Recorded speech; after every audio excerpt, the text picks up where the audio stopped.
¿Tu Wi-Fi es lenta o no llega bien a todos los lugares de la casa? Has empezado a añadir dispositivos a tu red y el router del operador se bloquea cada 2×3. O directamente quieres privacidad, una VPN, no quieres que el operador vea todo lo que haces. Este vídeo lo voy a hacer para todos los públicos, con conceptos sencillos de entender. Vamos a hacer una introducción a todo este mundo de la fibra, los routers, los puntos de acceso Wi-Fi, pero voy a contaros toda la verdad. No os lo voy a poner bonito, no os voy a decir que desenchuféis una cosa, enchuféis otra y a jugar. Quiero que lo entendáis, quiero que entendáis los conceptos, quiero que entendáis todo esto para que podáis tomar vuestras propias decisiones. Y creo que de aquí van a salir una serie de vídeos muy interesantes, así que vamos a empezar con un resumen a alto nivel. Aunque ya la mayoría de conexiones son de fibra, todavía sigue existiendo algo de ADSL y todavía existen conexiones de cable, HFC. Pero yo en este vídeo me voy a centrar en la parte de fibra. ¿Y cuáles son los problemas principales que suele tener la gente en casa? ¿La cobertura de la Wi-Fi es mala o hay zonas en casa donde no llega bien la Wi-Fi? ¿El router del operador se bloquea de vez en cuando o los dispositivos dejan de tener conexión a Internet? También puede ser que encontremos falta de opciones o falta de capacidad de que podamos configurar el router que nos da el operador. Por ejemplo, que no podamos cambiar las DNS que nos ofrece el operador, que el DHCP sea muy limitado y no nos permita reservar más de unas pocas direcciones IPs, que no tenga posibilidades de conexiones a VPN, o cosas un poco más técnicas pero muy necesarias en domótica, como por ejemplo que no tenga NAT loopback. Y por último, simplemente puede ser un tema de seguridad y privacidad. Cuando utilizamos el router que nos da un operador, viene preconfigurado para que el operador pueda conectarse a través de una puerta trasera tal cual a nuestro router para monitorizarlo, cambiarle configuración, diagnosticar problemas y claro, ver todo lo que hacemos. La parte bonita es que les permite dar soporte de forma sencilla. La parte fea es que en realidad no sabemos qué cosas pueden cambiar o bloquear. Todo esto se nota mucho cuando empezamos a meter muchos cacharros en nuestra red Wi-Fi o en la red en casa, como por ejemplo cuando empezamos a meter cacharros de IoT para nuestra casa inteligente. Llega un momento en el que dejan de responder, se caen, no podemos ni siquiera añadirlos o el router del operador se bloquea y no entendemos por qué. Y por otra parte también hay que admitir que normalmente el funcionamiento de la red Wi-Fi del router del operador es bastante mediocre. A ver, los equipos que facilitan las operadoras normalmente no destacan por su gran calidad. En general son dispositivos de bajo coste, con funcionalidad limitada, con una red Wi-Fi bastante mediocre y que en muchos casos tienen bugs en su software o firmware que los hace bastante inestable. Y dependiendo de lo que queramos hacer en casa tenemos dos opciones que no son incompatibles. Por una parte podemos cambiar el router del operador y por otra parte podemos añadir puntos de acceso Wi-Fi a nuestra red. Dependiendo de las necesidades reales que tengamos, podemos cambiar cualquiera de estos dos componentes. Quizás añadir un nuevo router más potente y con una red Wi-Fi todo en uno que funcione mejor. También tenemos la opción de dejar el router del operador, desactivarle la Wi-Fi, comprar puntos de acceso Wi-Fi mejores y añadirlos a nuestra red. Y también podemos hacer las dos cosas, cambiar el router, pero no utilizarlo como punto de acceso Wi-Fi y comprar puntos de acceso Wi-Fi de calidad. Y ya os digo que la idea de este vídeo es que veamos todas las opciones posibles, desde las más sencillas hasta las más complejas, las que menos libertad dan, las que más libertad dan y que seáis vosotros los que podéis elegir cuál encaja mejor para vuestras necesidades. Y hay una relación directa. Cuanta más libertad, es decir, menos cosas del operador, más trabajo y mantenimiento tiene. Vamos a ver los componentes reales de una conexión a Internet de fibra. ¿Por qué el router lo llamamos router? Pero en realidad muchas veces es mucho más que un router y varios componentes en un único dispositivo. Y como os digo, me centro en conexiones de fibra. Lo primero que tenemos es una ONT. Una ONT es un convertidor de medios. Convierte la luz que llega por la fibra en señales eléctricas que son nuestro cable de red. Lo segundo es el router como tal, que es la gestión de nuestra conexión con Internet. Gestiona nuestra red y la seguridad, el DHCP, el firewall, el NAT para abrir puertos. Habitualmente el propio router como dispositivo incorpora un pequeño switch para que podamos conectar varios dispositivos, y suele ser un switch tonto no administrable. Y por último, la mayoría de estos routers de operador también incorporan un punto de acceso Wi-Fi. En el caso de las conexiones de cable, no existe la ONT, sino que existe algo llamado módem de cable, que recibe ese cable coaxial y lo convierte en un cable de red. Cuando se empezó a desplegar la fibra, por lo menos en España, los operadores instalaban siempre dos cacharros, por una parte una ONT y por otra parte este router que en muchas ocasiones también era un punto de acceso Wi-Fi de dudosa calidad. Ahora lo más habitual es que veamos un único dispositivo instalado por el operador que hace todo. Es ONT, es router, es switch y es AP Wi-Fi. Solo vemos un dispositivo, pero en esencia son esos dos que antes teníamos por separado. Y lo que os acabo de contar es súper importante, porque dependiendo de cómo partimos, si solo tenemos un dispositivo o tenemos dos, lo que vamos a tener que hacer es distinto en cada uno de los casos. Si queremos añadir nuestro propio router, tenemos varias opciones, que va desde la forma más sencilla pero más limitada a la más completa pero más compleja. Si actualmente tenemos dos dispositivos en casa, una ONT y un router, tenemos varias opciones. Podemos dejar la ONT y el router del operador tal cual está configurado y añadir nuestro propio router neutro después. El router del operador se va a encargar, como siempre, de toda la conexión a Internet y de todos los parámetros, VLAN, PPoE, DHCP contra el operador, lo que haga falta. Y nosotros vamos a delegar en nuestro router la gestión de la red local, nuestro DHCP, nuestro firewall, nuestras reglas, un poquito lo que necesitemos. Esta es la configuración que habitualmente conocemos como doble NAT. Todo el tráfico llega al router del operador, por lo tanto tenemos que abrir un puerto en el router del operador para redirigirlo a nuestro router, que a su vez vamos a redirigir en el NAT de nuestro router para que llegue a nuestro ordenador. Normalmente lo que se suele hacer es habilitar en el router del operador algo llamado zona DMZ o zona desmilitarizada. Y básicamente significa que todo el tráfico que llega al router lo vamos a reenviar a una IP a la que queramos que llegue, que en nuestro caso va a ser nuestro router neutro. De esa forma no vamos a tener que abrir puertos en los dos sitios, sino que todo el tráfico va a salir redireccionado y nosotros lo vamos a gestionar en nuestro router. Y es por ello que se conoce como doble NAT, porque en realidad tenemos la conexión o los datos que llegan por la IP pública que hacen un nateo a nuestra primera red privada, que es la que va del router del operador al router nuestro, al router neutro, y de ahí otro NAT para redirigirlo a cualquiera de los ordenadores que tenemos en nuestra red. Pequeño paréntesis para explicar qué es el NAT. Porque quizás no sepáis lo que es NAT, pero sí sabéis lo que es la apertura de puertos en el router. Posiblemente ya sepáis que nos conectamos a Internet con una IP pública, salvo que tengáis CGNAT, cuyo asunto no vamos a tratar en este vídeo. Pero nosotros salimos a Internet con una IP que nos identifica. Y por lo tanto, llega todo el tráfico que sale de nuestro router y llega a nuestro router. Pero nosotros en casa no tenemos un solo dispositivo, tenemos N dispositivos y solo tenemos una IP pública. Es por ello que en casa tenemos un rango de IPs privadas, que muchas veces es 192, 168, 0, lo que sea, 1, lo que sea, dependiendo de la red, subred. Cuando queremos enviar tráfico a Internet, sale de cualquiera de estos equipos y estos equipos no tienen cada uno una IP pública. Por lo tanto, cuando llegan al router, cuando el tráfico llega al router, el router lo tiene que transformar para que salga con la IP pública que tenemos. Cuando nosotros queremos que desde Internet se pueda acceder a nuestra red, solo tenemos una IP. Por lo tanto, tenemos que configurar en el router y decirle, bueno, si llega tráfico a este puerto, por ejemplo, el puerto 80, puerto web, quiero que lo encamines a esta IP del rango privado. Eso es NAT. Si todavía no te has dormido y te está gustando este vídeo, no te olvides de dejarle un like.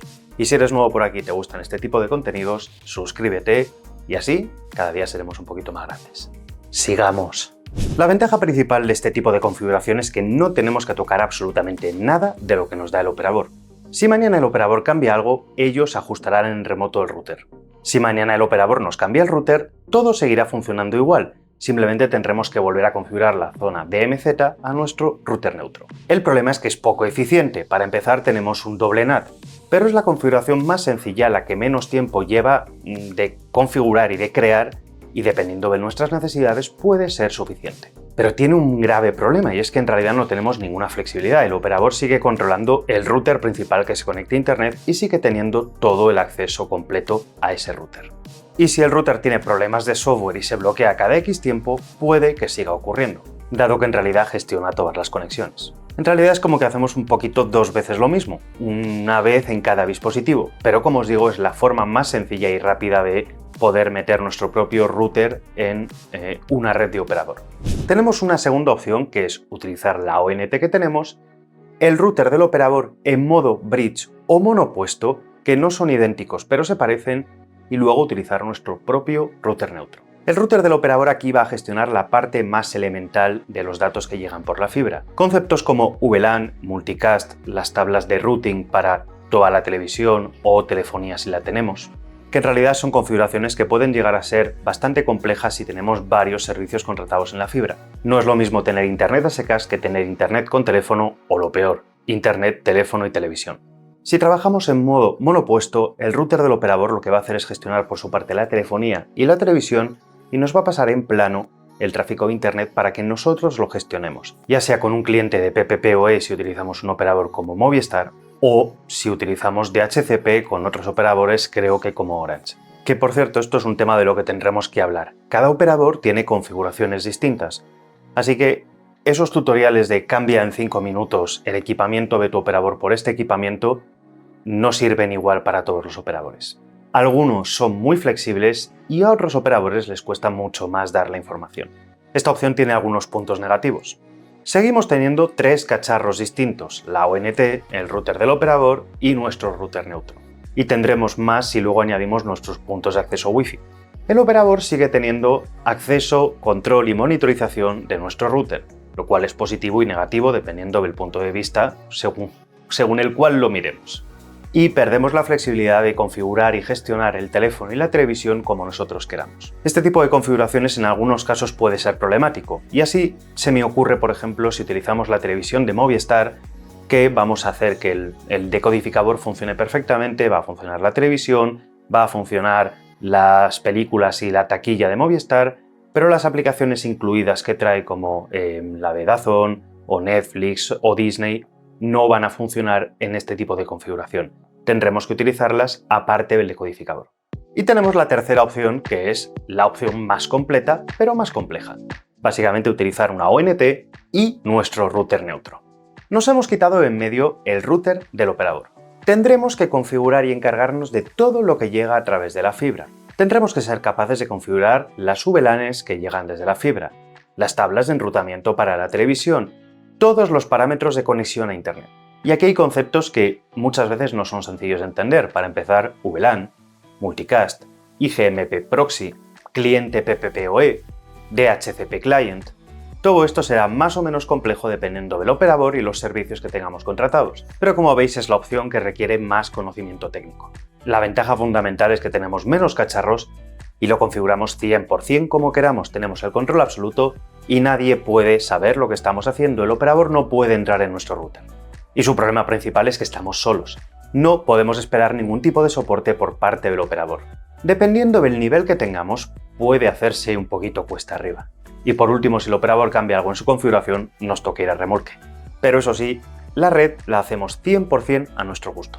Vale, y si no tenemos ONT y router separados, tenemos un todo en uno, las opciones varían un poco. Podemos seguir haciendo un doble NAT.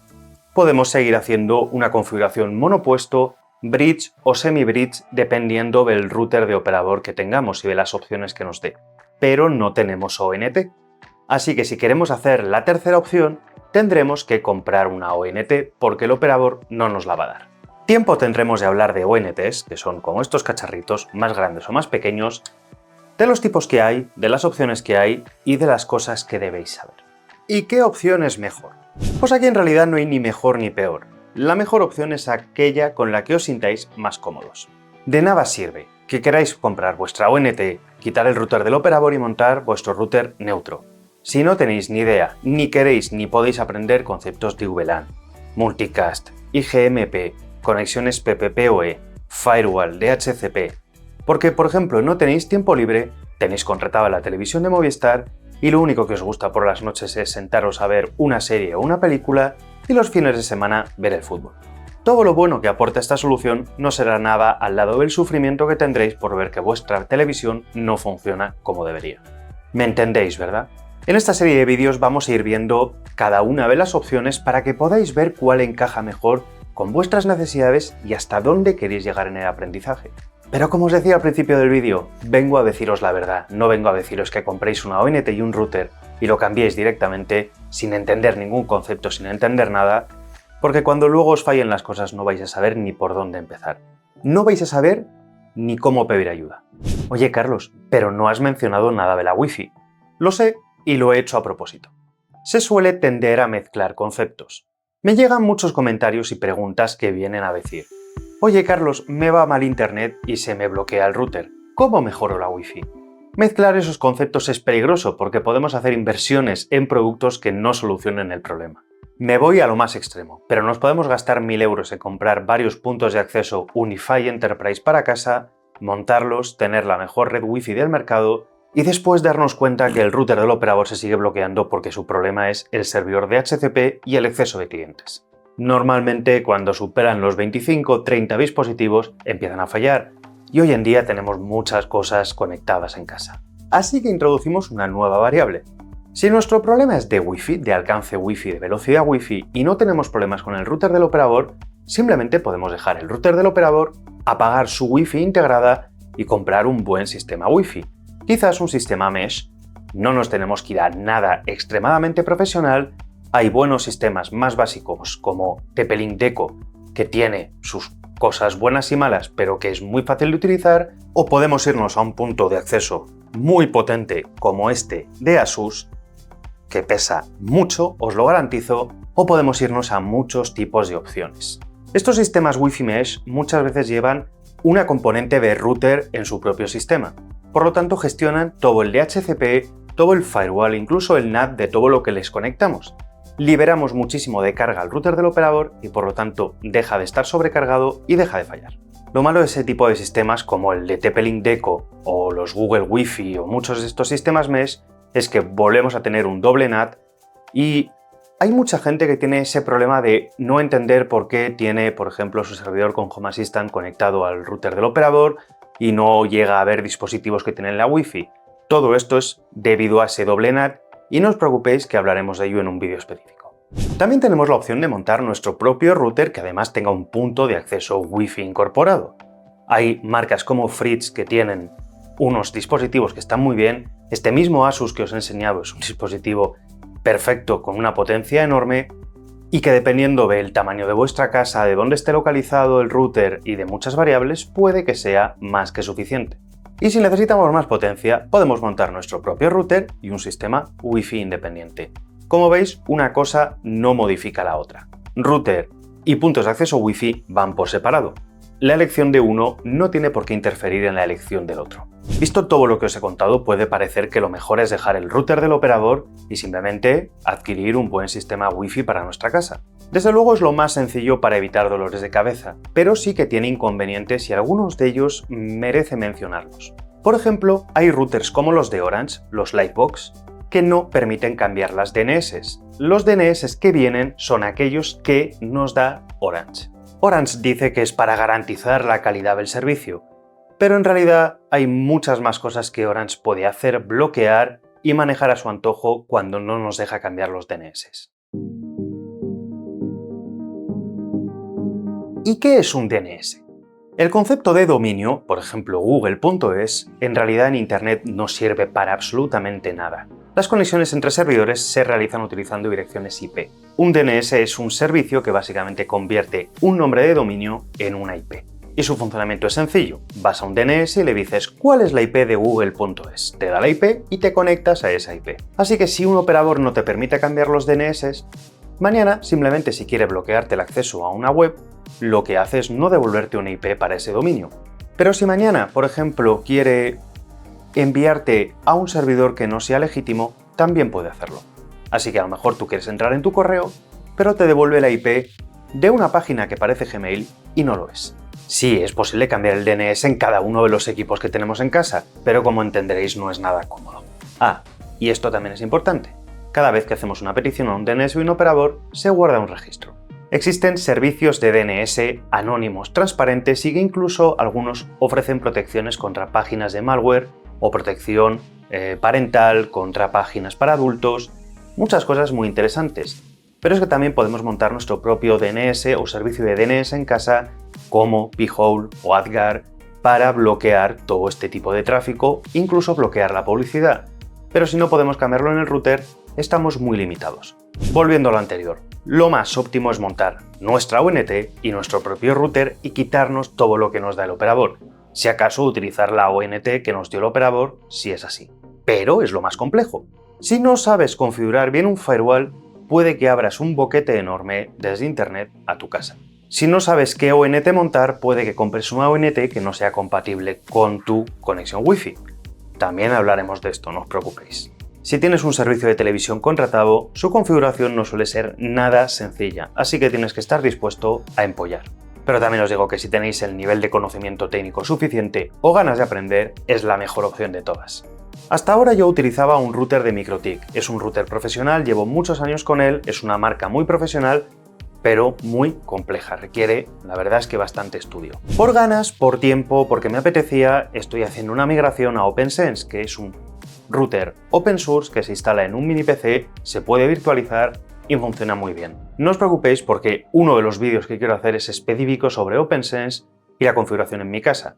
Ya os digo que es mucho más complejo que el router de un operador, pero las posibilidades realmente son increíbles. Entre otras cosas, puedo segmentar la red de mi casa. Ya os he dicho que este vídeo iba a ser básico, así que ya hablaremos de una VLAN en otro vídeo, de cómo he configurado VLANs en casa, de qué me permiten hacer, cómo puedo aislar las cosas, tiene reglas de firewall de todos los tipos y de todos los gustos y colores, me da seguridad y me da velocidad. Y nos vamos a quedar aquí como introducción porque la verdad es que no ha sido realmente light, pero era importante. En los siguientes vídeos de esta serie vamos a ir ahondando en los conceptos que hemos visto en este vídeo para que toméis la mejor decisión, sepáis qué es lo que mejor os conviene en vuestro caso, que cuando tengáis problemas sepáis cómo diagnosticarlos y que consigáis tener en casa una red segura, rápida y una Wi-Fi maravillosa. Gracias por llegar hasta el final del vídeo. Por aquí os dejo un par de vídeos muy interesantes para que sigáis conmigo un ratito más. Gracias Patreons, gracias miembros. Nos vemos en el próximo. Cuidaros, sed buenos, chao.